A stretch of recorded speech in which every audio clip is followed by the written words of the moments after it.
This is your Bible Geeks Daily Download, Better Than You. Of all the woes that social media has brought upon us, comparison may be the most pervasive and damaging. The quest for more followers, likes, and engagement has fostered a society of superficial perfection seekers.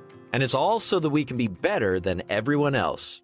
In Luke 18, verses 11 to 12, we read the words of a Pharisee in one of Jesus' parables. He says, "God, I thank you that I am not like other men, extortioners, unjust, adulterers, or even like this tax collector. I fast twice a week. I give tithes of all I get." The Pharisee saw his righteousness as superior to other men, as if God used the same standard that he had. So why are feelings of superiority so problematic for the disciple? First, we lack understanding. Paul said, "Not that we dare to classify or compare ourselves with some of those who are commending themselves, but when they measure themselves by one another and compare themselves with one another, they are without understanding." 2 Corinthians chapter 10, verse 12.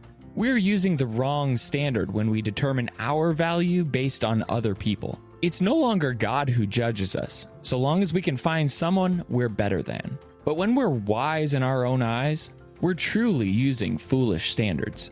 Proverbs chapter 26, verse 12. So will you start looking heavenward to determine your self-worth? We can also start to ignore the value of others. In 1 Corinthians 12, 21 to 22, we read, "The eye cannot say to the hand, 'I have no need of you,' nor again the head to the feet, 'I have no need of you.' On the contrary, the parts of the body that seem to be weaker are indispensable." Consider the damage to others when we hold ourselves up as better. We'll only continue to discount, alienate, and lessen their sense of value and belonging. Even within the church, every member is valuable, though our work may not look the same. So will you start acknowledging the indispensable work that others are doing? And finally, we forget our own sinfulness. Paul said, "What then? Are we Jews any better off? No, not at all. For we have already charged that all, both Jews and Greeks, are under sin, as it is written, 'None is righteous. No, not one.'" Romans chapter 3, verses 9 and 10.